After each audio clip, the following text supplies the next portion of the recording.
Survivor's ready!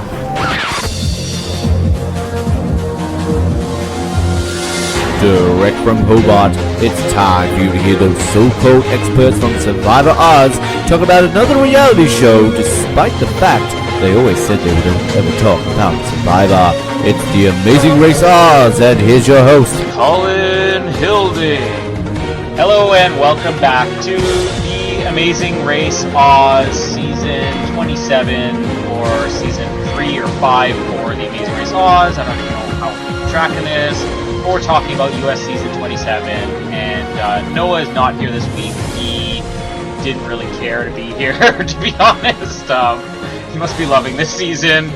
But we're back, and we have 3 others here to join me to discuss this week's double episode. We're covering a double one, as again, we didn't want to do 2 episodes, and especially because it was a 2 continued. It basically was one leg, as far as I'm concerned.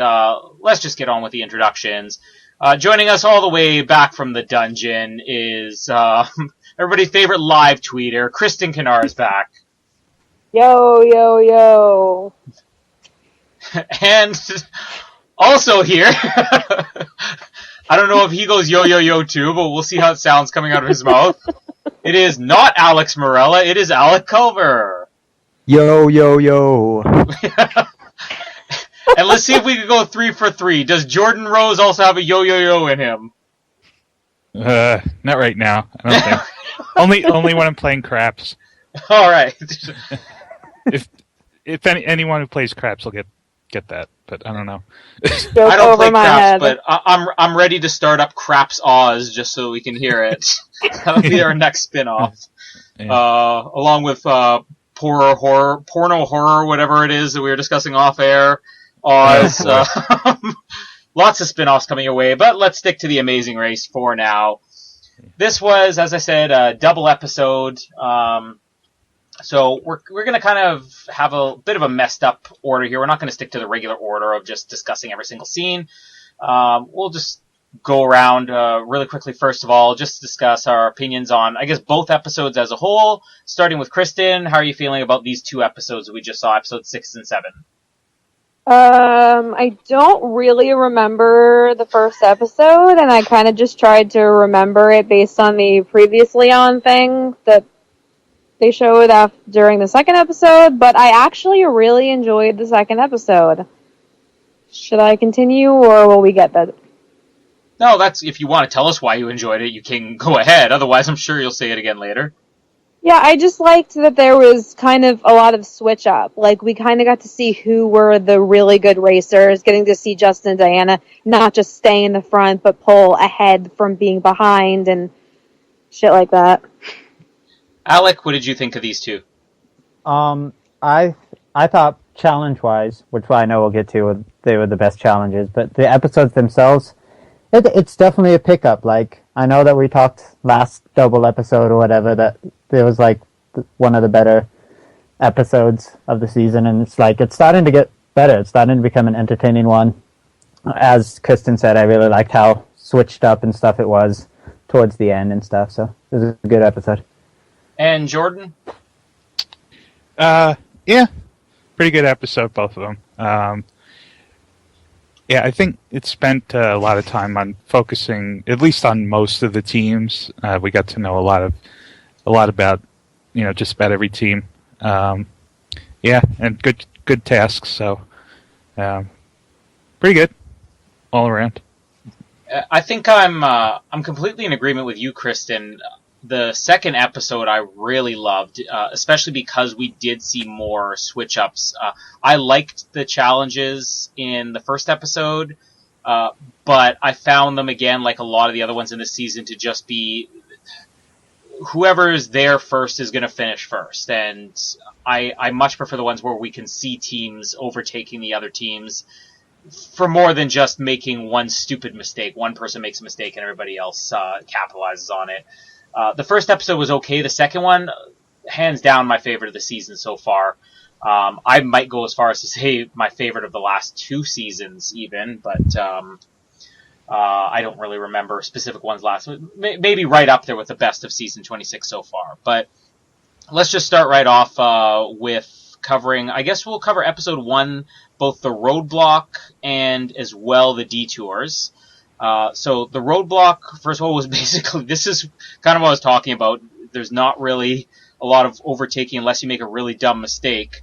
All they have to do is spot some words from a plane. And what kind of bothered me about this was the size of the words. And obviously we did see, I think it was it Logan who couldn't see it from the plane?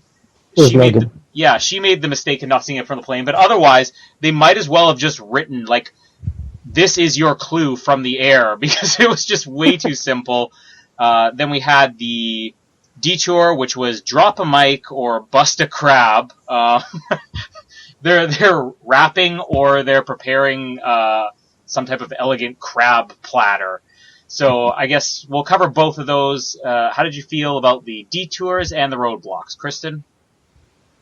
The best part of the detour was just listening to everyone try to pronounce the words, because I obviously don't remember because this was a week and a half ago, but nobody could have been close to how they're supposed to be pronounced, and it was like, good job, Americans. And then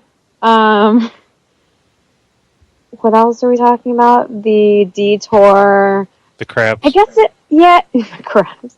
It wasn't great, but I kind of liked that it wasn't just back into that theme that we've had for a while, where it's like you're either going far away or you're staying close, and one's way easier than the other. I feel like they had different types of difficulty. Like one was memorizing words and not memorizing, but learning how to say the words, and the other one was the specifics of getting the detailed platter thingy together. So I don't know, it was okay. I didn't think it was anything special, but it was alright. Alec? I definitely think this is the best detour of the season until the next episode, but yeah, just the fact that it was like super difficult, and you, just like you were talking about, you saw teams overtake them, like the cheerleaders just like destroying the rapping one, which, you know, surprises me a little bit. But yeah, like as far as like the roadblock, as I said before on like the similar roadblock, we've seen this type many times, wasn't really overtaken. But yeah, the detours was like really, really good. Like both of them were like difficult in their own way. You had the trying to rap in French, which I totally would have wanted to do. And then you have the like attention to detail one, which didn't seem as hard as you probably would think, because every single team, when they got it wrong, like the sauce was like tipped over too much or something like that. It wasn't like major things like, oh, they were missing like a whole rack of like shrimp or whatever, like you have in past ones when it came to like attention to detail. But overall, I think they were by far the most challenging ones compared to like picking up cardboard off the street. So, you know. Jordan, how did you like the detours and roadblock? Well, there was actually a random insertion of a bungee jump for some sort of road. So they could get their heart rate up. Yeah, there you go, maybe. And so I guess there are actually 3 roadblocks in the super leg, but no, I think the French words, just about every team botched the pronunciation, because like I think Tiffany just said fraternite, fraternite, and the French woman gave her a look of but I would have liked it if she actually pronounced it correctly, but just to correct them, that would have been pretty funny. But and then the detours, I think if you're not good at the rap, if you know you're not going to be good at the rap, like just go to the other one, because that's more straightforward, and it's a little tedious, but like it'll take like a set amount of time. You'll know how long it's going to take you, where the rap is just, you don't know how long it's going to take you to get it right.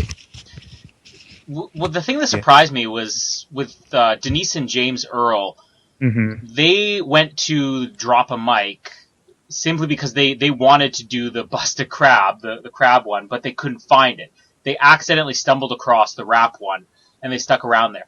They were there forever. I mean, there was really no editing at work there. They were there forever. I wonder why at no point did they simply say, we can switch now. This is clearly not going away, because there were times, even very early in the first episode, and they were doing this all the way into the beginning of episode 2. Early in the first episode, there were times where James Earl was saying she's not going to get it, and she's saying I'm not going to get this. So I have no clue why they didn't switch. Were there any rules that maybe we missed on here where you couldn't switch after you picked it? Anybody have a theory? I don't think it was so. just that. Oh, I just thought it was because they took them. They couldn't find the busted crab, and so they were just like, okay, if we why spend more time trying to find that one, and when we can just try to get this one done. At the same time, they said in the end that they were there for hours, which they probably could have found it within hours, I think. But it could also be that you don't want to take the risk. Jordan, did you have an opinion on that?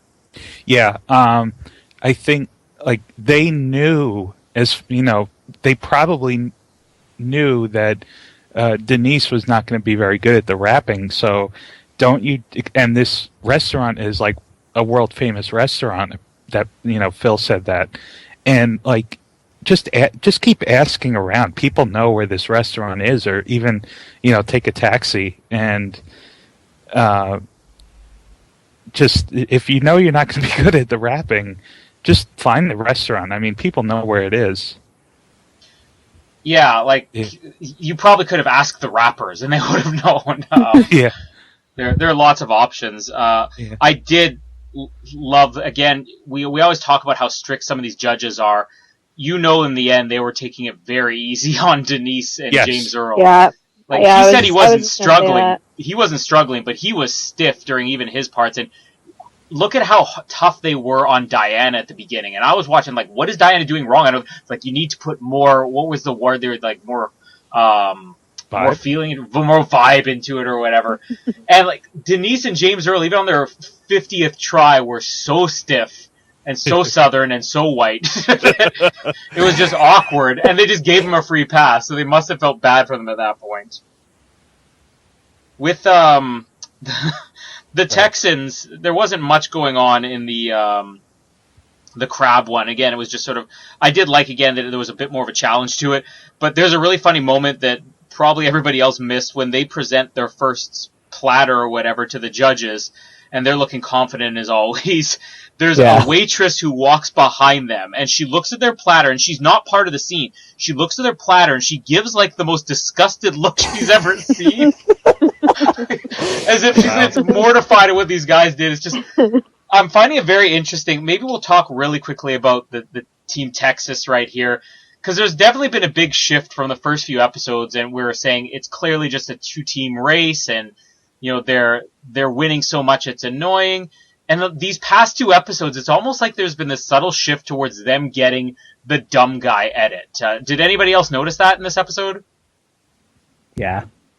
I kind of thought that they've been getting a little bit of a dumb guy edit in general. I mean, we saw when we talked about the last episode, when they were in those canoes, they're paddling in circles. I don't think that they've ever gotten the smart guy edit. I feel that they're just kind of really dumb but lucky and semi good at physical activity guys. I don't know. Have we ever thought they were super smart? Well, we saw them winning. We thought they were at least competitive. And in the second episode, again, we'll might as well cover a bit on them now. We saw them almost missing the entire race because they decided they'd look around Paris. This wasn't even sleeping by accident. And then they couldn't do simple subtraction for their math at the end. There really does seem to be this shift where you almost hear the music in the background, dun dun dun dun dun dun. The dumb guy edit is definitely being amped up, I think, at this point. They probably were never being profiled, but don't you even think that that's just a progression from what happened with the Express Pass? they were already being super dumb that entire episode anyways. This is just continuing that storyline for them. No, I think, and let's get some opinions on that. We saw it as dumb, but did the show really present that as dumb? Like, Alec, Jordan, chime in if you have an opinion. Was the show presenting it as being dumb, or were they trying to present it in these guys have this plan and we'll see how it works out? Because I felt like the show was it wasn't until we saw that it didn't work out that the show made it clear this was not a smart plan. Yeah, their decision to basically go sightseeing, it's just they focused for a long time on them sightseeing. Even the cheerleaders were able to figure out that they could take an earlier train, and then with the math, they spent a good 5 to 10 seconds just showing them how, or just showing us how they couldn't just figure out the math. And even after that, they had, I think, at the ship detour where they didn't even know where to look to see what to do. Like, to deliver the pilot or rescue the ship. They didn't even see that screen overhead. And it's just, I might even be missing one or two times when they showed them, being dumb. And they did focus a lot on that, and of course it started with the Express Pass, like Kristen said. But I mean, they're not getting good at it anymore, for sure. Alec, anything to add on that? I feel that, like, number one, I think the Team Texas, like the Douche Bros, were like actually probably the least edited in like team these past couple episodes. They were kind of just like that middle of the pack team that like you didn't really see much of, and it was like. But when you did see them, it was only as the dumb guys. And I feel that through the first 3 episodes, when you had this whole like feud with Justin and Diana, I feel it was more because Tanner and Josh were seen as a threat because they had the Express Pass. And now I feel it's just more of they are eventually going to do themselves over. It's kind of the vibe that they're giving. It's not that they're like not a competitive team, they're not a good team. I still feel they'll probably be in the like final 3 or whatever, but they're kind of getting that vibe of just like they're starting to get the Ernest and Jin vibe more than anything. Like how Ernest and Jin like didn't really care as much, and now, but like they still care. They're just kind of more not lackadaisical, I guess you could say, when it comes to the race compared to like full on hardcore and stuff like that. Kristen, you had something to say? Yeah, I was going to say, you actually make a really good point where I wonder how much of the first, like, what was it, 3-4 episodes worth of editing where it was so Justin and Diana and Team Texas heavy, if it was all just leading up to the Express Pass episode, and that we're not going to see that much of the Douche Bros anymore now that that's over. Like, I feel like that storyline's been completed, and maybe it's just going to be, we're going to see a little bit of them, and they're either going to get eliminated or we'll see them in the final 3. But I hadn't even thought of that until Alec mentioned it, but I think that's probably where the editing came from. Yeah, well, the number one thing I noticed, partly on the first part of the episode here, but mostly on part 2, was how balanced it was for all the teams. I think this was the first time, minus Kelsey and Joey, who I swear I could not pick them out of a lineup if you put them in front of me. Other than that, I felt like all the teams in the second part really were profiled heavily. And it probably is just that was about the one storyline. And I'm still not sure how I feel about that, about having this massive story arc that really ends early with no proper conclusion other than the cheerleaders ending up looking dumb and the other 2 teams just sort of, being out of it. But I liked so much in the second one that we got to see all of the different teams. And we talked about Tanner and Josh having their dumb moments. The only team that looked worse this week, and we'll get more into them later, but I just want to talk about the 1 minute. Shack Attack. I know, Kristen, you're going to have some opinions on this because you hated them from the beginning. I still love them. I still think they're one of these hilariously awkward teams. But when they're on the train talking about their great plan for how they're going to get directions, and you see the big sign, Rotterdam, in the background going by, hilarious moment. You could not have scripted something like that. Yeah, that's amazing. Not to mention other teams, like, what was with all the confusion here about, oh, we thought we were going to Amsterdam, and it's like, your clue says Rotterdam. I mean, did they not put the two together? I mean, if you're in California and you have a clue that says San Diego, and you're like, oh, San Francisco, that's the same thing, right? They both have San in it? Like, what is the confusion here? I didn't quite understand that. Kristen, any idea? Well, didn't Rick say that it was like some other language for Amsterdam? Like, he was convinced that, like, he's like, oh, in the Netherlands, he was like, in another country, they call Amsterdam Rotterdam. It's, like, so weird. He's just French making call it stuff Rotterdam. up. What? It's just, like, inventing things now. Well, somebody else thought they were in Germany, so, like, Yeah. who knows? And the douche bros thought that Spain and Italy were the same country. There were a lot of teams that got confused by that Rotterdam thing. The track stars thought they were in, like, they don't know what country they're in, but Yeah. they're somewhere.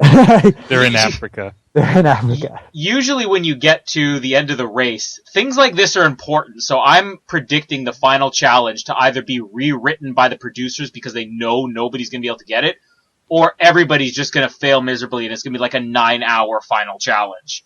Because nobody seems to know where they are right now. Yeah.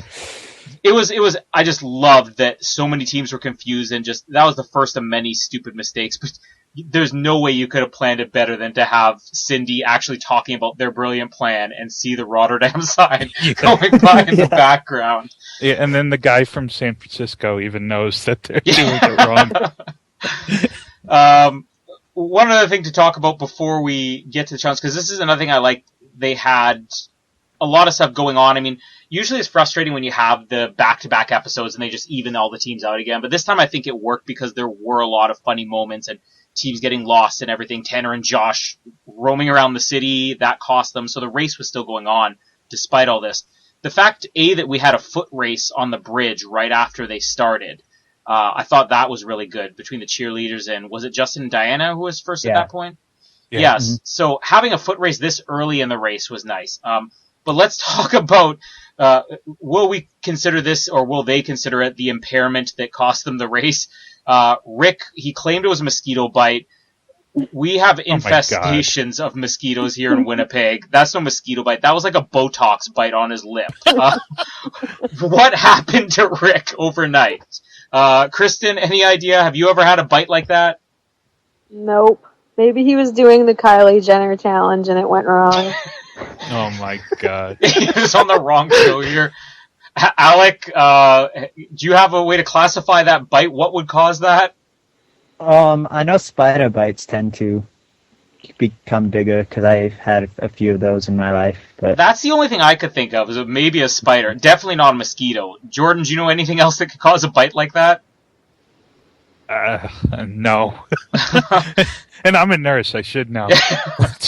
But I've never seen a mosquito bite anyone on their face. I've never had a mosquito bite on my face, so Well, I mean, I don't know. I guess it's possible. I've had mosquito bites all over my face, never my lip, as far as I know. Yeah. And if I did, it would be like any other mosquito bite. It would be one bump. It wouldn't be half of your lip swollen. It's like you got it's like you got half of a collagen injection into one half of his mouth and just didn't finish the second half. And wouldn't you be complaining that it was really itchy? Yeah, if it was a mosquito bite, he'd be scratching it off. It was also funny. It's like one of these things that maybe it's just my weird sense of humor, but you know, he kind of owned up to it. Oh, this is kind of weird, and nobody mentioned it. And then halfway through the episode, you had this scene with all the teams on the train going, "What's up with Jack Attack's lip?" And they're all like kind of pointing and laughing at him. It's just like kind of a mean thing to do, but really funny mean. I think Rick was taking it. You know, he was being a good sport about it too. He was doing the lip puckering up or whatever. Yeah.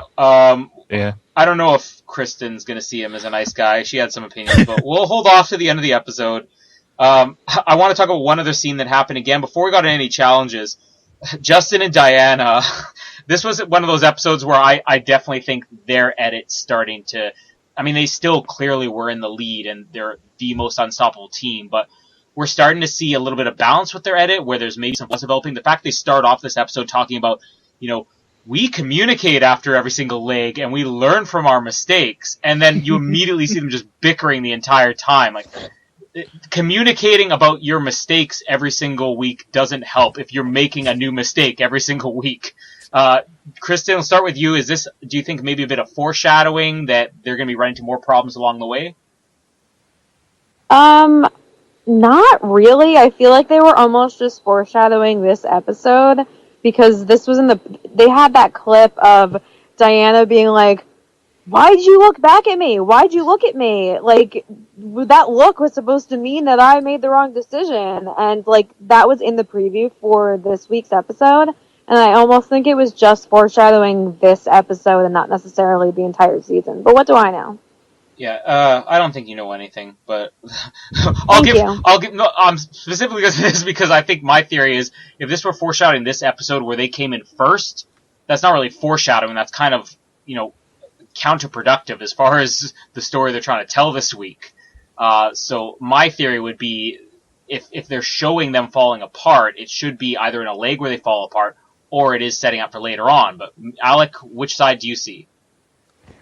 I kind of feel it's going to be foreshadowing because later on in the episode you have like multiple teams talking about how much of a threat they are and stuff like that, and I feel that when the next U-turn comes up, they're going to bicker about it and stuff like that, and it's like they probably might have the chance to stay in the race, but because they bicker, that might end up being their thing.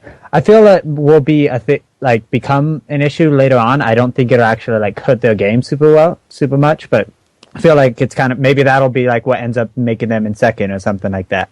Who knows? Like, that's what I kind of feel. Yeah, I think whenever we see teams, it's an interesting point because whenever we see teams that are really strong but have communication problems, those tend to be the second or third place teams, the ones who are so competitive they always make it to the end but they just come up short.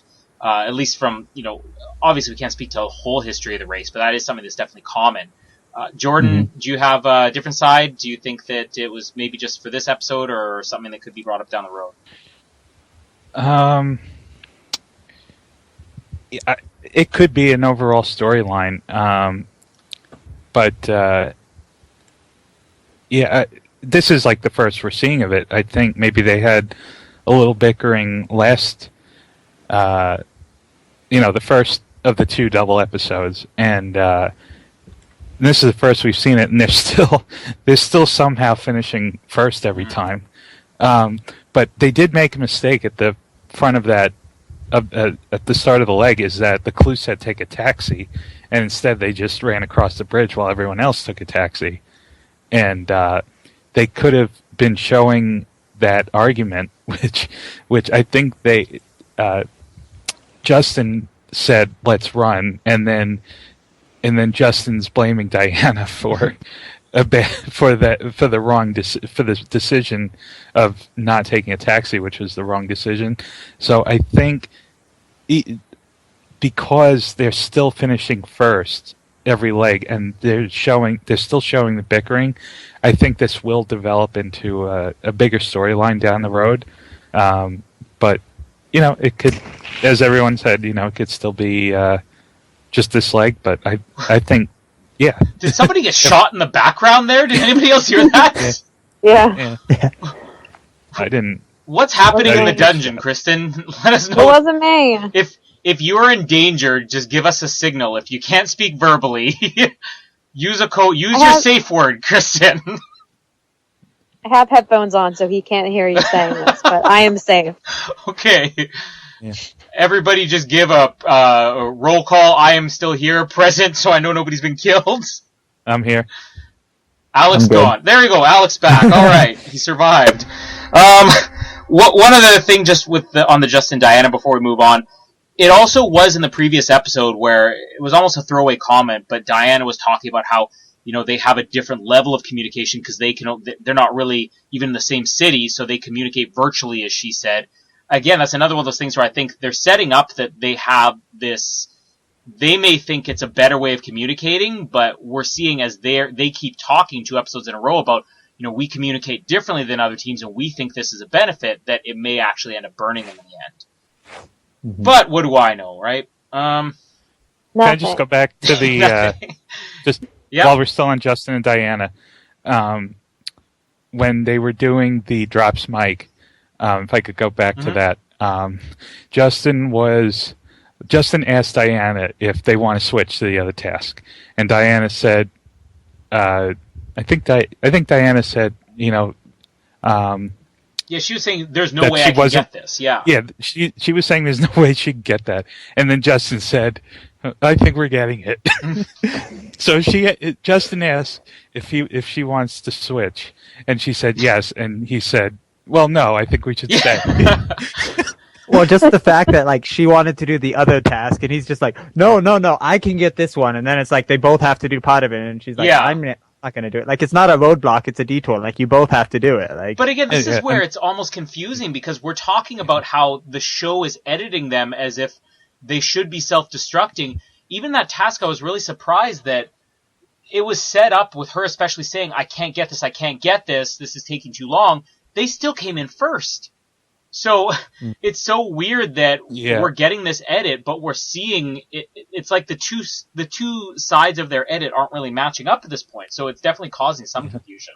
They had a big lead going into the drops mic because they were on that first train, and then the other teams couldn't find the black and white guy, so they had a huge lead, and then I think that's why they still finished first. But and they just always seem to be first because they were the first team.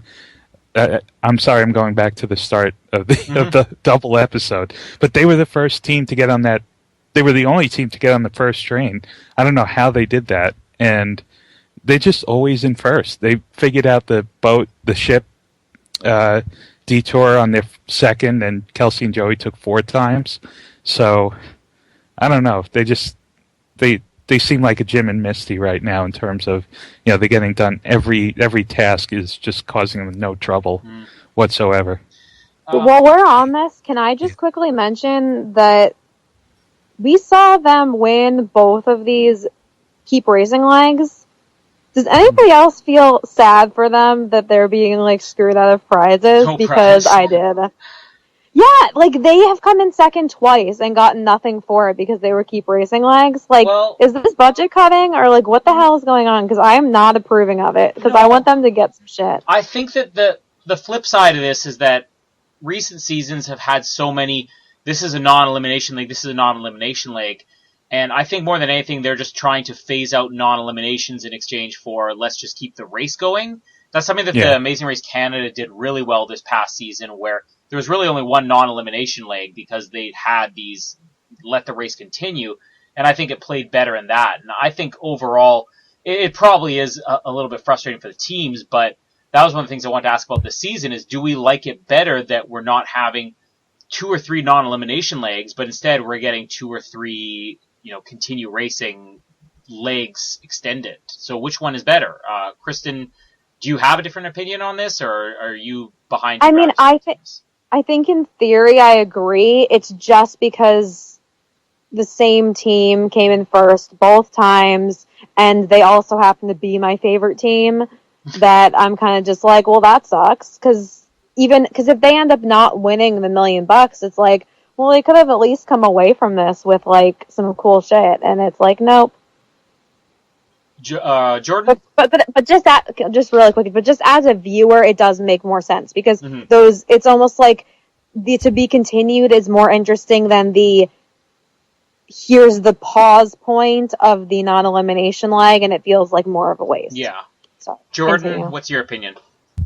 I like the keep on racing so much more than the good news is you're still in the race. I think it's just such an unsatisfying ending to an episode where, the last team to check in may be eliminated. And of course, then they're not eliminated. And this time is, you see, you're team number 1, but you're still racing. And then the end of this episode, the first part of the double episode, has Denise and James Earl with the rapping, and they can't get it, and they can't get it, and they can't get it, and it says to be continued. And, for all you know, they could still be eliminated. But, yeah, I think the keep on racing is just, I think it's not infinitely, but very, very much better than, just you're the last team to arrive, but you're still in it. And I don't know. It's just more suspenseful, I guess. Alec? Yeah. I do agree that this Keep On Racing thing is better, but I liked it better when it was more surprising, like it was in Unfinished Business this season. Mm-hmm. I thought that one was like when they had it on the very first leg. I was like, wow, like that's interesting and stuff. But I feel they could tweak it a little better by actually like making it not as predictable. That like, oh, like Jordan was talking about, like how if Denise and James Earl really did get eliminated instead of, you know, like if they like had it to be continued and then it ended up like one of the teams still got eliminated or whatever and they kept on racing, like keeping the flow of the race compared to having this like how we've talked about how slow sometimes the race can be. And it's just like, I agree that like the continue racing is better than the non-eliminations, although I still think they should squeak at least one, maybe two or something like that in a season, compared to like, whereas like I could do to be continued every single like leg is kind of boring because it doesn't have as much of an underdog story as like when somebody got this speed bump like Jim and Misty or something like that, you know, how they had that non-elimination leg and then they bounced back and ended up almost winning the whole race and stuff. Like I feel that non-eliminations can build a better story, whereas like this continue thing is just kind of like, oh, and you're still racing, oh well, we were in last place for this thing and like we didn't, like nothing else is going to happen, you know. Just we're in last place. We just can catch up just fine, you know? Well, I kind of agree on both sides of what you're saying, Alec, because I do think that it is better, as you said, for storylines when you have the non-elimination leg. But whether it be because they've had to, I think it's because they've had to even the teams a lot more. That we're talking off air about season 6, and season 6 was really when they started really evening the teams out almost at every single point of the race, just to make it tighter. And in doing that, I think one of the things they lost was the excitement of a non-elimination leg. Because I remember in the first 5 seasons when it was non-elimination, those were some of my favorite episodes. And then post that, you do get a little bit more annoyed because you're like, oh, you know, the teams that, you know, did really well in this, it doesn't really matter and they could be gone. Whereas this team, you know, really sucked and they're going to have it easy. And they tried different things over the years. I personally would like it for non-eliminations if they went back to, give us all of your money, give us everything, just the clothes on your back. But even that, they had a hard time of working it in. So since we've reached the point now where a non-elimination egg is just a speed bump, and in most cases the speed bumps are very minor for how it affects the teams, I think I prefer it doing this way. But if they had a way where they could go back to really make it a challenge for those teams going forward on non-elimination, I'd probably be more open to that. But it is interesting to see it just done differently, just like with the Amazing Race Canada this past year. That was one of the things we were talking the most about how great it was to see a season where you weren't worried about these non-eliminations coming up all the time, but it was done in a more clever way. Let's move on to the challenges really quick in this episode, the second part here. The first one, the roadblock, in my opinion, wasn't the most interesting thing to watch, but again, like you were saying at the beginning, Kristen, there was a lot of opportunities for the positions to change here, where they have to just find an exact replica of a Van Gogh painting. And then the detour ship or skip, we only saw the one team doing the skipping challenge, the cheerleaders. Every other one did the ship, which was basically a simulator for piloting a massive ship. What do we think about the roadblocks and detours here? Kristen, you want to go first? Yeah, sure. I actually liked all of these challenges. I thought that, I mean, I already mentioned it and it's been mentioned by everyone, but every single one of these parts of the race allowed for people to overtake other people.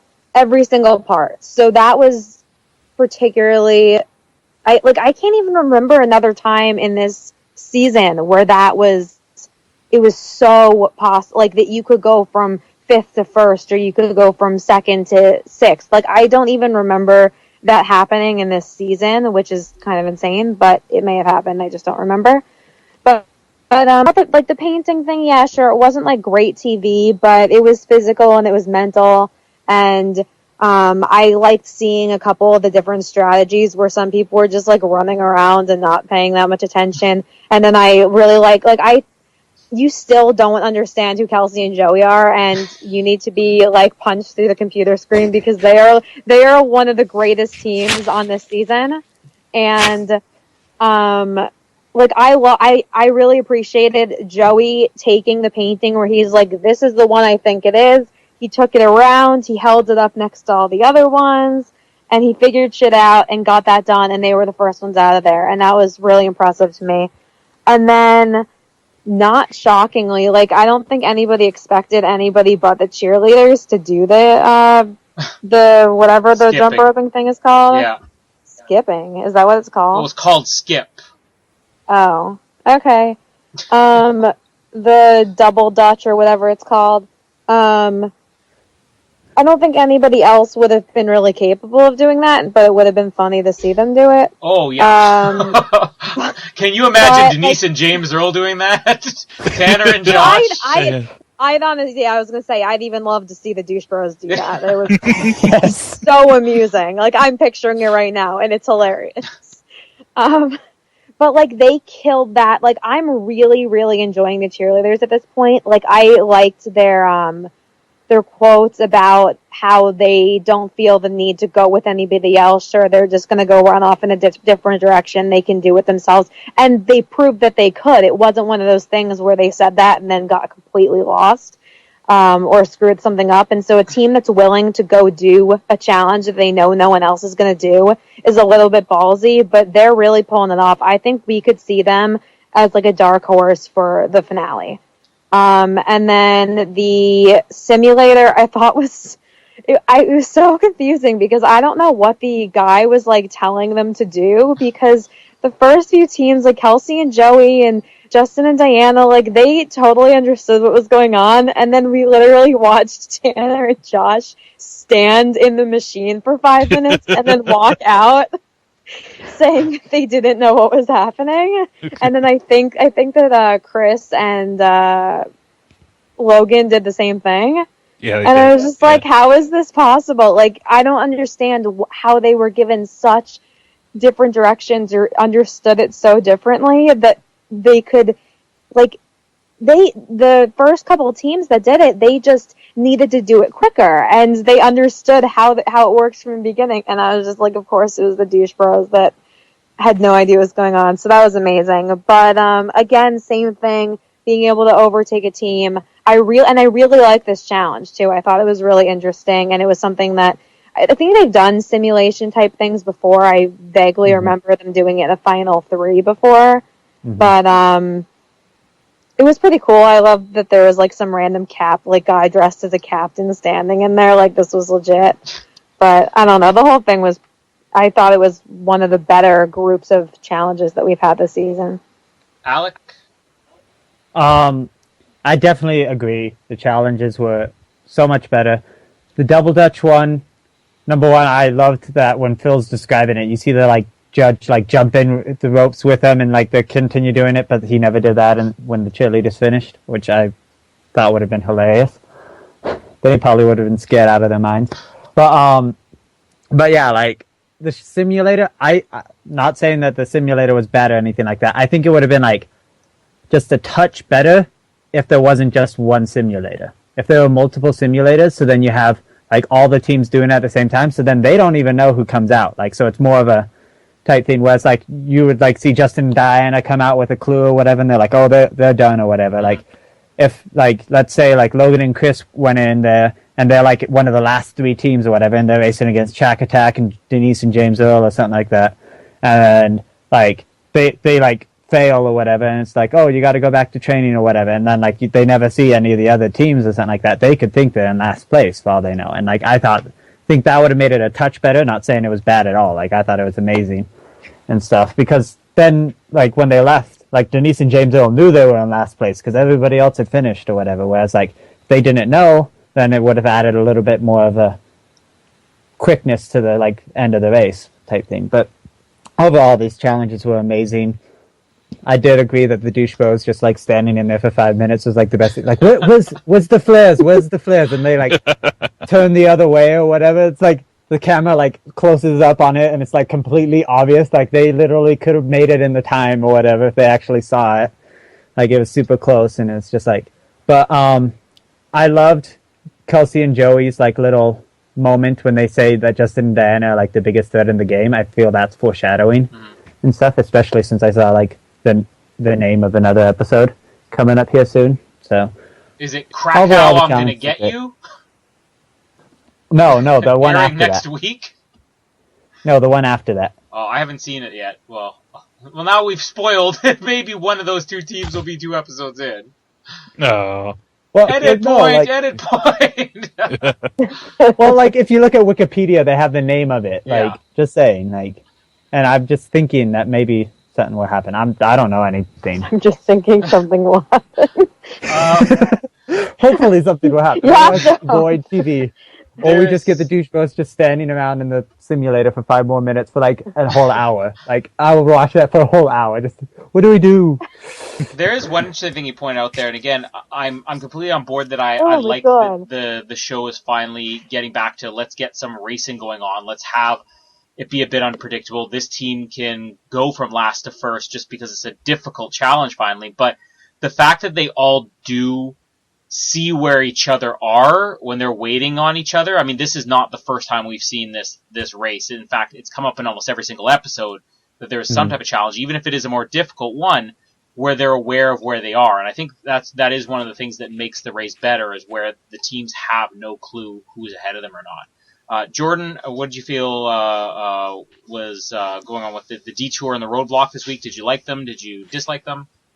The roadblock, I like the attention to detail. I think it was maybe not a little unfair, but there was a lot of running, back and forth, and if you got it wrong, you had to run like for 5 minutes or whatever it was, and it just seemed so tiring. But I mean, if I was out there, I wouldn't have wanted to run all that way, but I did like the task and the roadblock and the skip, ship or skip. I think the skip could have applied to either one of them, which was a little confusing. But the double dutch, you just knew that the cheerleaders were going to nail it, so that was good for them. And the ship, I think that was definitely the easier one for anyone who is not a cheerleader or a dancer or whatever, and being everybody else. Yes, correct. And anyone else in the history of the race who, whatever. The ship, I think, was really, I don't know. It was a cool one. It looked like a cool one to do, and I think the time limit was, the 5-minute time limit was really, what's the word? Like, it cut it close. Yeah, and suspenseful. Like from what we saw, or from what the timer was showing on the screen, I don't know if it was always the case, but they finished the task with less than 10 seconds on the clock every time. Yeah, I love that in this. There was a lot more suspense because of that. I think it looked maybe it looked a lot harder than it actually was, but I did like everything. And I heard on another podcast, and they just said they just crammed everything that everyone knows about the Netherlands into one episode, like the windmills in Van Gogh and tulips and so. And the Kettle One or whatever, so the double dutch, so like everything. Well, the one thing you bring up that's interesting is that it could have been an easier challenge than we were led to believe, because I guess if you really look at it, all the teams seemed to struggle on their first try, but then after that, it was like, okay, we were 1 second short, we're 2 seconds short. Whereas their first tries, they had no clue what was going on. But yeah, I think you're right that there was really only one team that could do the skipping one. I wish there had been more. I'm going to give the best quote of the week to Krista, though, when they finished the challenge and she's running around like a maniac. She's like, 7 years of college paid off, Mom. Yes, that was great. Now, does anybody remember what she does for a living? Speech pathologist. Oh, okay, that's right. Yeah, because she had that line earlier in the previous episode. In the rapping. I'm a speech pathologist, so rapping's natural for me. I do. It's also natural for James Earl. Yeah. Apparently. The cheerleaders, we'll get into them more at the end, but one of the things I really find hilarious about them is the fact that they state the obvious so much, and they're another one of those teams that believes they have an advantage in everything, because it's like, we're cheerleaders, so this will be, and of course the skipping one was, but I swear, there's been like 2 or 3 challenges so far. It's like, as cheerleaders, this will be natural for us. As a speech pathologist, this is natural. I'm just waiting for how every single challenge they could find a way that their life experience somehow makes them the most equipped to finish the challenge. But I liked both of these, and I did like the different strategies, as you said. I'll get into my opinions on Kelsey and Joey at the end, but Joey did have the good strategy this week, and it's not a thing that I dislike them. It's just there's something about them that I never remember them. But his strategy worked. But I also at the same time liked, I think it was Krista who was doing the roadblock. Her strategy of, I'm just going to grab the first one I see, basically, and take it back, and if I can run him back and forth this many times, if you can run, why not go for that? And I'm thinking, if I were doing that challenge, that's probably the way I would do it too. Because do you really want to waste all this time, comparing all of them? How many of them were there? Maybe 4 or 5? If it could take you 20 minutes walking and you get every single one wrong by chance, why not try it running? So really interesting strategies, even though they're both on different parts. The very end, I guess there's only one more scene to talk about here, and that's the final 2 teams. We had Shack Attack, who had tons of mistakes in this episode, and Denise and James Earl, who were just constantly behind and everything, mostly because of the previous leg they were evened out. But we saw in both of these episodes they pretty much were profiled as a last place team. And it came down to train drama and tram drama. Wow, this was, I have to say, one of the best edited final races, and again, something that was completely out of production's control. I just love the idea that, again, we have a lot of strategy coming in this episode, and this is where I think the season's really picking up, because I don't think we've ever seen this before, at least not off my memory, that anything that stuck out this well, where one team is ready to jump on a different train, and then you have the other team debating, okay, if they do this, they could beat us by 2 minutes, but they have an extra stop. So if that stop takes 2 minutes, and then you have it coming up where Denise and James Earl's train is delayed by 2 minutes, so like we just lost the race, and then you find out the Shack Attack hopped on the wrong tram. I mean, there was so much going on here. Kristen, how did you feel about the final race between these 2 teams and the drama of the train versus the tram? Yeah, I actually loved all of the transportation drama throughout the whole episode, even going back to, like, watching Shack Attack just sit in the little bus stop thing for, like, 12 hours, it seemed like, waiting for the bus to come. But, yeah, the editing was really, really well done, and, like, I was sure that, what are their names? The pink team? Denise and James Earl? James Earl and Mother, were Bates Motel, as they were called earlier. Somebody in the show was calling them like Mama Son, which I thought was weird and semi cute. But I think RHAP calls them Mother Boy. Yeah, but I thought it was funny that somebody actually on the race called them Mama Son or whatever. But I just thought it was so well done, where it was like, oh, clearly Denise and James Earl are out first, so they're gonna be fine. And then Shack Attack gets ahead based on their transportation choice, and then you realize they're actually going the wrong direction. And like, I still did not know for sure who was going to step on that mat first. Once I saw that Shack Attack was on the wrong thing, they were going the wrong way, I had a feeling that Denise and James Earl were gonna get there first, but we saw how close it was because they were still standing at the mat talking to Phil when Shack Attack showed up. So it's not like it was edited to be super, super close, and it wasn't. Like, I think they only stand there and talk to him for a few minutes after arriving. So well done, and it was a good finish to the episode. Alec? I completely agree. It's like, it was super perfectly edited. I was watching it with my brother, and I was just like, and we were just like, oh, like, like that's smart by Denise and James Earl to take the train, and then it's just like +10. What does +10 mean? Oh, it's delayed 10 minutes. Like, and then it's just like, oh wow, like they might actually leave, and then like it goes over to Jack Attack or whatever, and they're in the train and they're talking to this foreigner, just saying like, oh, like how do we get to here off the tram or whatever? It's just like, and I think the second best quote of the episode behind Krista's quote was, oh no, this is the tram to the beach. Like they like pan out or whatever, and you see everybody like with like a shirt over their bathing suit or something like that. Like it was clearly, obviously, like they were all going to the beach or something like that. But, and then I thought it was interesting, like that 10-minute delay, even with Jack Attack getting on the wrong train, still almost cost Denise and James Earl the race because, like Kristen was saying, they were still on the mat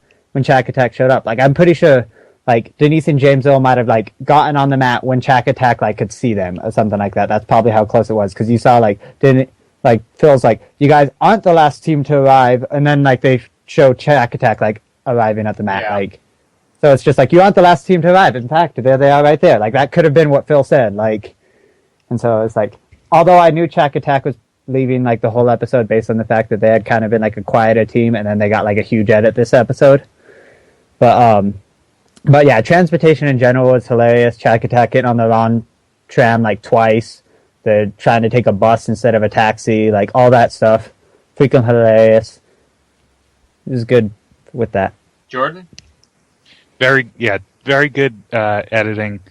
Pretty much agree with what everyone said, but I think there was a bit of strategy in the whether Denise and James Earl wanted to get on that train or not, and I'm thinking they shouldn't get on the train because they probably can't beat Rick and Cindy, I think. Say names right. Jack Attack on there. They can't beat them in a foot race. So I think, if they take the other train, they probably it would be a gamble, but I think they'd have a better chance of beating them. Everything even, but then the train was 10 minutes late, and I don't know. They caught a bad break, and then they caught a good. Denise and James Earl caught a bad break and then a good break because Jack Attack took the wrong tram, and so that it just came down to Jack Attack taking the wrong tram, I guess, just about. Otherwise, Denise and James Earl would have been unfairly eliminated for bad luck, pretty much. And it was there is something along with that, like you were saying that the they could have beaten them in a foot race or whatever, but from Jack Attack's point of view, I actually wondered why they would hop on a different train for that same reason, because they had to have known that there was a chance they could be hopping on the wrong train as well. Why not stick like glue to Denise and James Earl? Because if you know that you're not the only last team, and you could beat them in a foot race, you should be sticking with them. Like it would have been the best interest. Mm-hmm. Yeah. Maybe Rick's lip would have gotten in the way of a foot race. Yeah.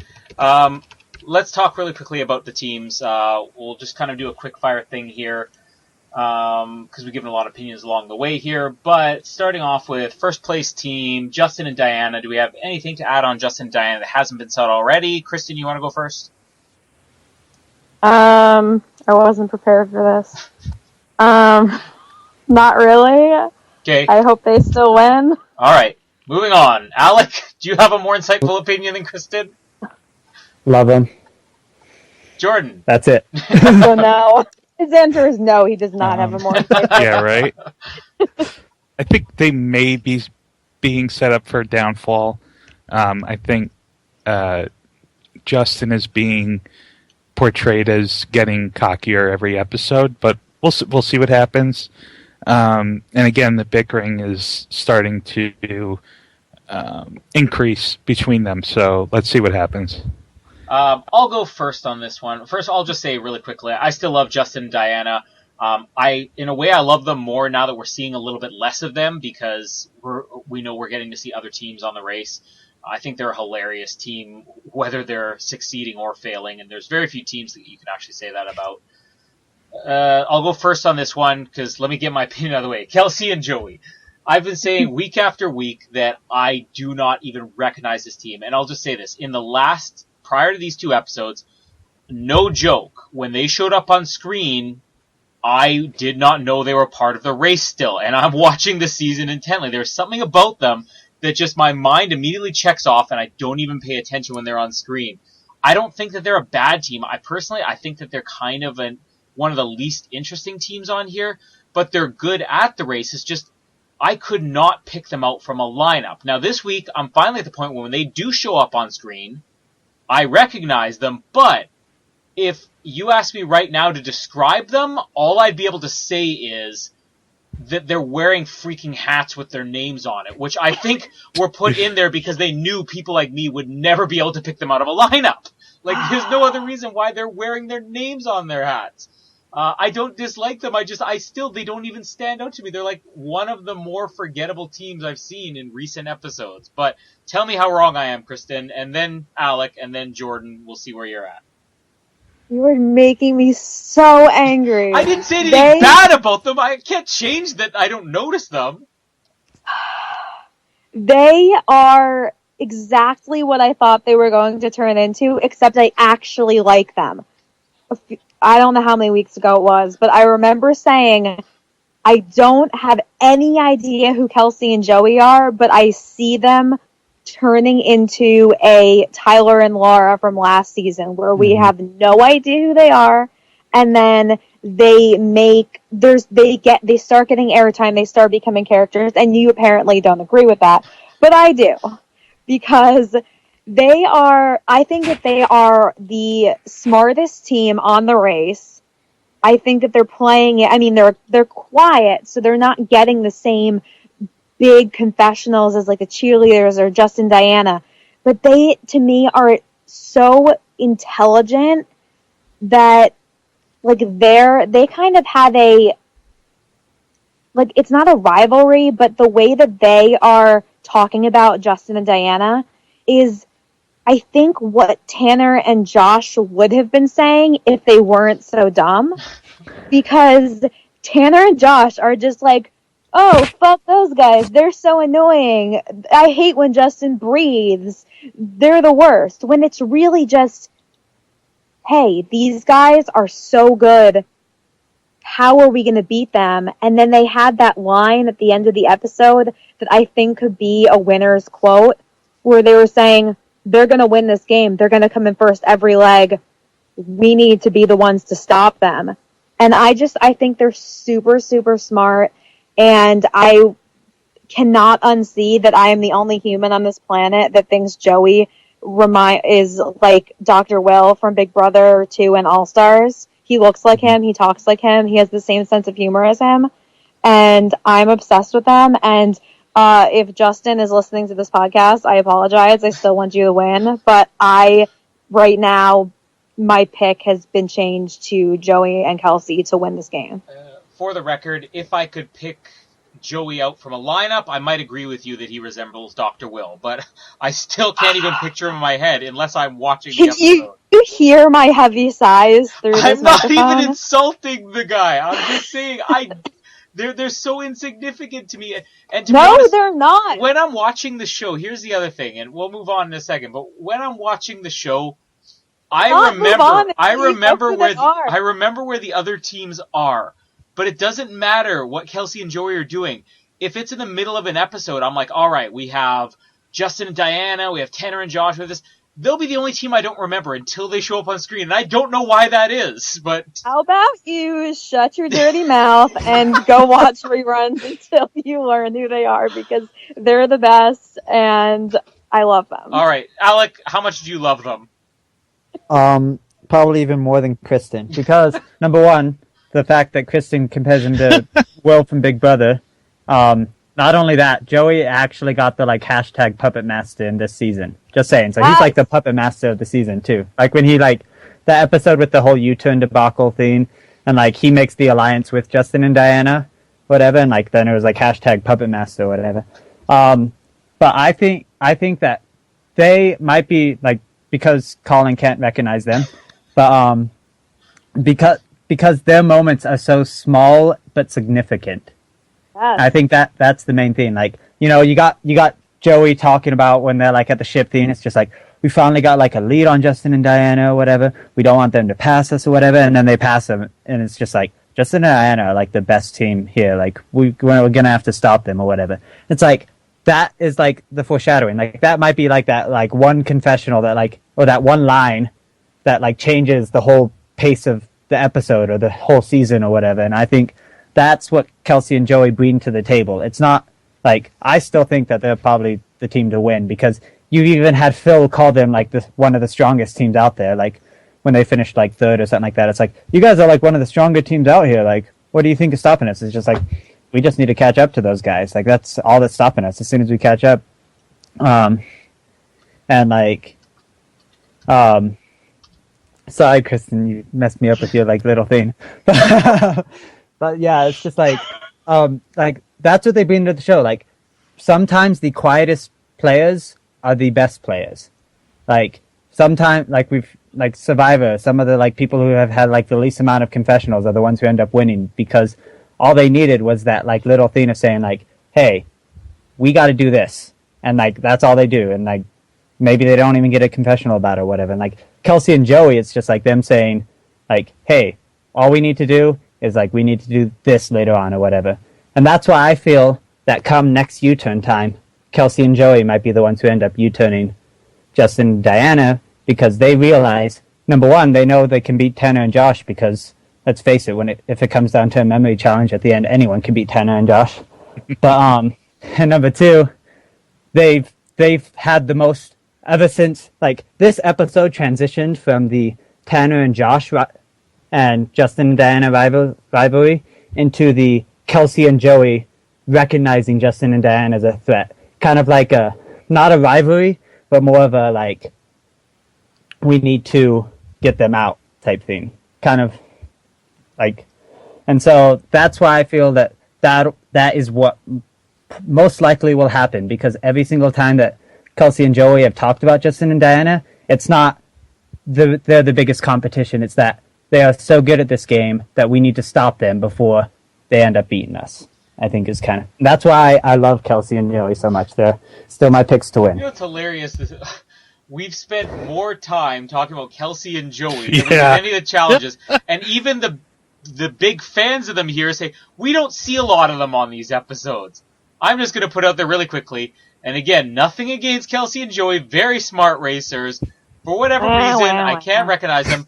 Hashtag Puppet Master. I think that they should put up hashtag my name is on my hat, because that's the only way you'll remember me. Hashtag shut your dirty mouth and move on. Jordan, do you have... played the hashtag game. I played the That's game! right, you played a game. It's completely out of time, though. Jordan, do you have anything insightful to add to this? Which side are you on here? Well, I do have something to add, although I don't think it's insightful. I think I'm on your side, Colin. There was a point in, I think it was the bungee jumping, when there was the blonde girl on the screen, and I'm like, that's not Denise. That must be Kelsey. The blonde girl on the screen. Yeah. I'm like, that's not Denise. That's got to be Kelsey, because I don't know what she looks like. And yeah, I did know who they were, Colin, but I do think they are racing well. They're probably the second best team right now, next to, of course, the green team. But yeah, and like I said, I think the green team's being set up for a downfall. And if they're not, the green team is not in the last, like, I think Kelsey and Joey are in, they're in very good shape to win the whole thing. If only they were getting a little more airtime, would I, be really confident that they could have a really good chance to win. They're probably the only other team that you could classify, at least looking at the rankings here, as an improved team as well, other than the cheerleaders that Phil called up for that. Because just looking at the rankings, they were doing pretty poorly for the first 2 legs, and then they really picked it up after that, and they've been consistent since then. But Tyler and Laura edits. shut your dirty mouth, Kristen. We got the hashtag. Let's do real quick fire here. Let's do real quick fire this time. Anything additional to add on? Third place, Tiffany and Krista, cheerleaders. Kristen? This top 3 is my top 3. I hope they are the top 3. I just said top 3 a lot, and now I'm done. Alec? I like the transition that the cheerleaders have come from this underdog team to, now that we're not with any other teams, we aren't seen as underdogs and stuff like that, which I feel will help them, but I think might also be foreshadowing in the future. Like them playing their own game, just like we've said, like maybe they'll end up getting lost at some point. Yeah, you never know. Jordan? Do not underestimate the cheerleaders. Family, that's all everybody does. As Noah would say, they were in first twice after the windmill task, the painting, mm-hmm. and after the double dutch. They were, at least in the editing, they were like 2 or 3 minutes ahead of Justin and Diana, and they almost won this freaking leg, and they're in that top 3, I think, or top 4 anyway. If the green team is knocked out before then somehow, I think I can see them finishing ahead of a team that may be even more invisible than Kelsey and Joey, which is Logan and Chris, who I don't think we've even said their names yet.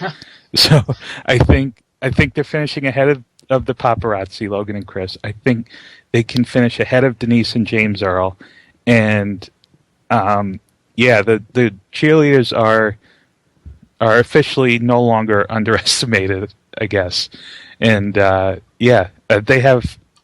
I think they have a decent chance to make it to the finale.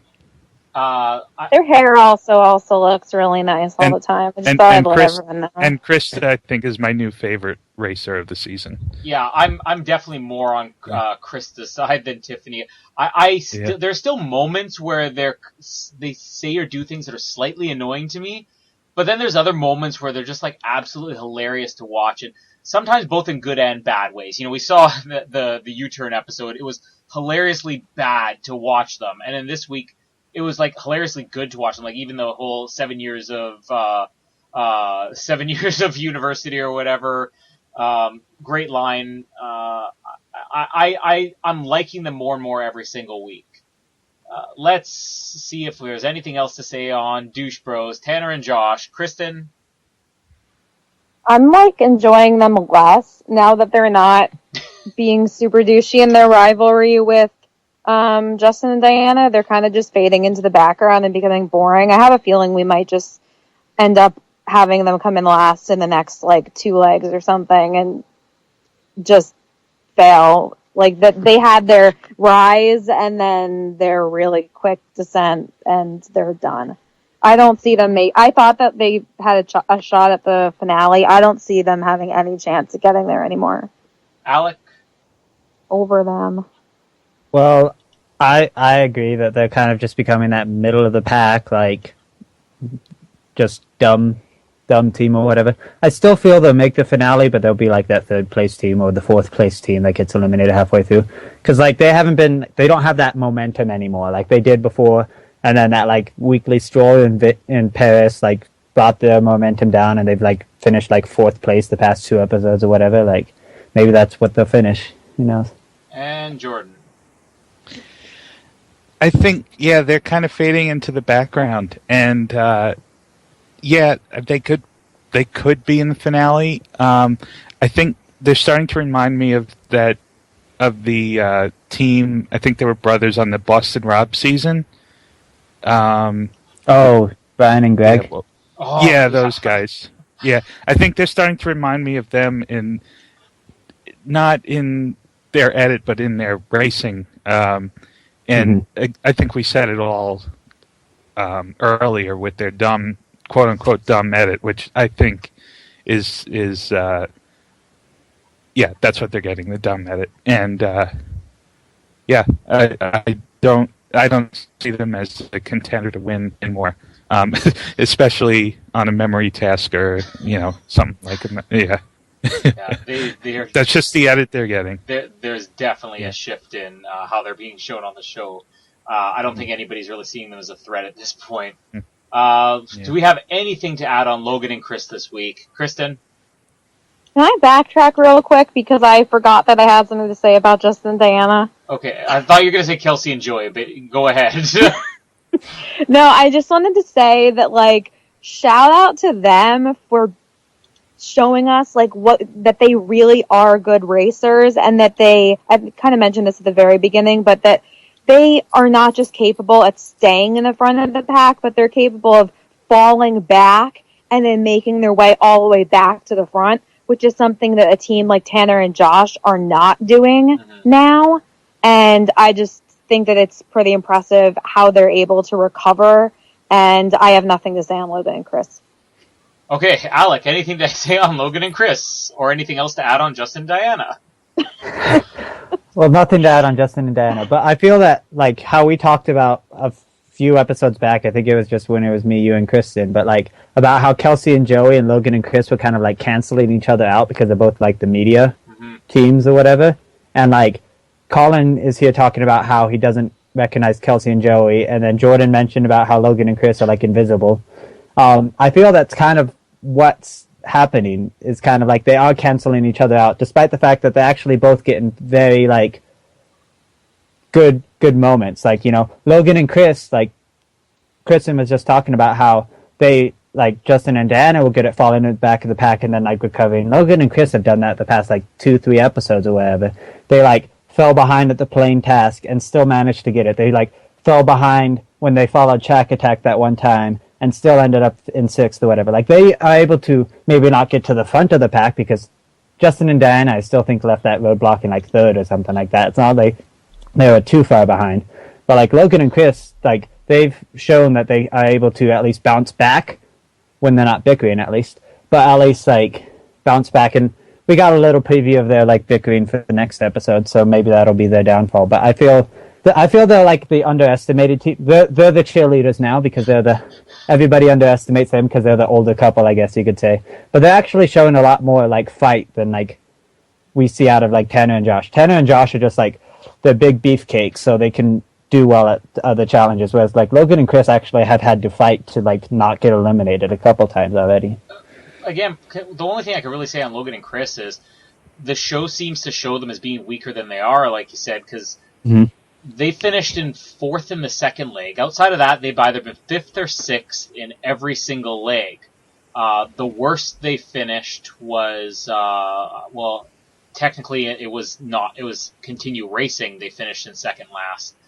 But other than that, they haven't even been in the bottom 2 outside of that one time. So they're not doing that bad in comparison to some of the others. But let's quickly talk about Denise and James Earl. Anything special to say about these two, Kristen? Not really. I still like them. I still think they give us some good moments, but I don't really have anything new to add. Alec?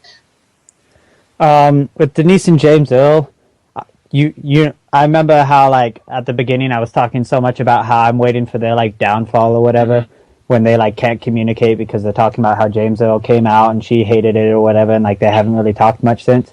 Like, I think not really, like, because of a miscommunication. I thought it was, like, I think that's more, like, now of a story arc, because they went from, like, he's, like, talking about how much his mom hated him or whatever to, like, when it came to that rapping challenge or whatever, he's actually, like, encouraging his mom. Like, he's actually being the one that his mom should have been when he came out and stuff like that. I feel that's, like, kind of a more, like, heroic story. Like, it's actually a complete story so far, and, like, I'm hoping that they survive a little bit longer so we can get more of that story. But, like, they went from 1st to last. Like, they didn't go worst to first like the Globetrotters. Like, they went 1st to last, and, like, they've just stayed there ever since, and hopefully they'll bounce back because I enjoy them. They're a good team. And Jordan? Yeah, they're a fun team. I think if they win this race, I don't think or let me put it this way, I don't think they're getting the right edit if they were to win. So I don't think they're going to win, but they are fun to watch. They were last on the Keep on Racing mat, and second to last year. If Jack Attack hadn't taken the wrong tram, they would have been eliminated. Yeah. So I don't think they're winning. Again, bad decision to give up on the seafood task. And yeah, that's pretty much it for them. I'm kind of losing interest in them a little bit, and it's not because they're not getting enough screen time, because they were one of the few teams that even with very little screen time in the early episodes really did stand out.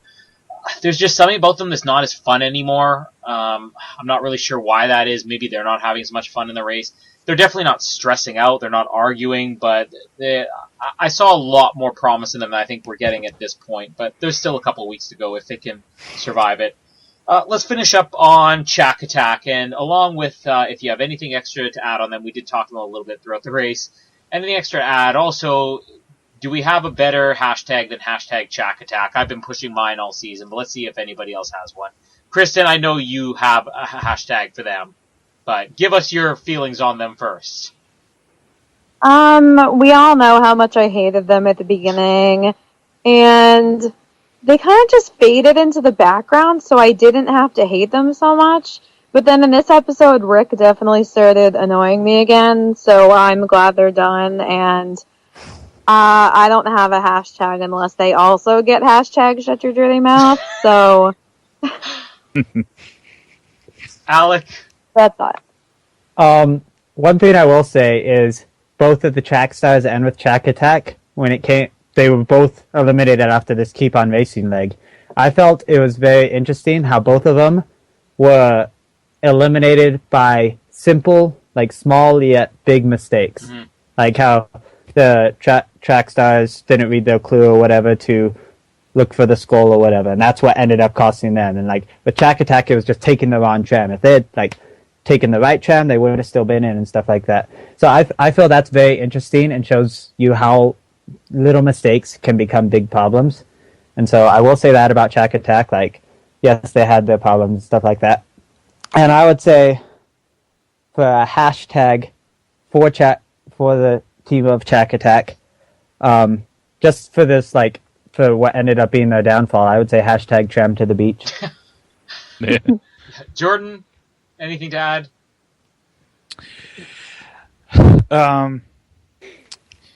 Yeah, I don't want to, like, I think they had two great quotes tonight. I think this has to be in the top three of, the French call it Rotterdam, but it's actually Amsterdam.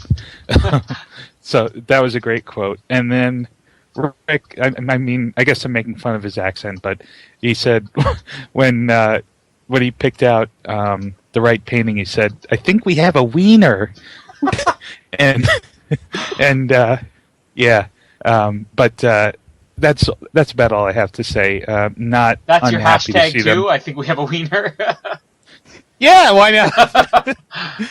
And yeah, nothing else to add other than I'm not unhappy to see them leave. And if my hashtag was going to be Shack Attack 2.0 because that was their new shirt this week. I didn't even notice that. Yeah, or maybe it was I think it was the first part of the first episode of the two. They had new shirts. I'm still pushing hashtag Gynotooth because one of these days I want to see Gynotooth versus Piranaconda. It's the movie we're all waiting to see. But as far as Shack Attack goes, I mean, I like the team. There's something kind of just hilariously awkward about them, and I can't quite put my finger on it. Having said that, I'm not really sad to see them go. I don't really have a problem with them, but they're one of those teams that I'm happy to see go in 6th or 7th place. What is it, 7th place they're in? Yeah. So I said I'm not unhappy to see them go. Yeah. I mean, that's yeah. Yeah, so I'm pretty much on board. I mean, I'm okay with them leaving at this point. I think there are more interesting teams, minus a few, but I'm not that attached to them where I'm going to be crying over this. We are running a little bit long tonight, but we're just going to get one more thing out of the way here. I wasn't sure I could pull it up, but I did pull it up just really quickly for our preseason predictions, at least those of us that did it on our preview episode. Way out of it for both me and Noah, who predicted the Chac Attack. Noah predicted Chac Attack would be second. I predicted third. Jared and Rossi predicted them to be second last and 10th, which leaves only one person. I don't know how you keep doing this, but Kristen predicted Chac Attack to finish in 8th place. They finished in 7th, so she gets the point this week. Yes! Yeah, hashtag shut your dirty mouth or whatever it is. Oh, can I also point out real quick, I don't think this was mentioned, this was the first opposite sex couple to be eliminated this race, and I thought that was really interesting, because I don't know how often that happens. We had like 4 Yeah. same-sex couples go in a row. Oh, wow. Yeah, I hadn't even noticed that. Yeah. Thanks for pointing that out. All right. Yeah. You all sound so intrigued. Well, no, it is Now interesting. hashtag 'cause- shut your dirty mouth. Wow. Well, especially because Wow. we're in this season that we all sort of complained preseason. Well, it's just a bunch of couples again, but clearly not, because we had 4 teams go back to back that were just friends or relatives. So, yeah, it's an interesting fact. We're gonna have a Kristen's intriguing trivia fact of the week next week, so stay tuned. Before we do that, she's just like panicking. You're like, oh, I got nothing else. Well, let's do a quick kind of mid-season, almost mid-season. Really quickly, pick to win the season at this point from what we've seen. Kristen, who do you think is going to be winning season 27, The Amazing Race? Kelsey and Joey, what? Oh. I just said a what? It's 2001. You got a yo-yo-yo to start it, so you're moving up in years. Alec, who's your mid-season pick to win The Amazing Race 27? Kelsey and Joey. What? Jordan, you gonna have a what for us? No. What? All right, Oh. there we go. See, he plays games. Kristen, you could learn something from Jordan here. Jordan, preseason or mid-season pick to win. Well, I think Kelsey and Joey. I think the green team is not like, if the green team is winning, their edit would be like Tony's edit. Tony from Survivor cocky. Yeah, because they're just really cocky, and or at least Justin is. I don't think Diana's that bad. But yeah, I'd say Kelsey and Joey.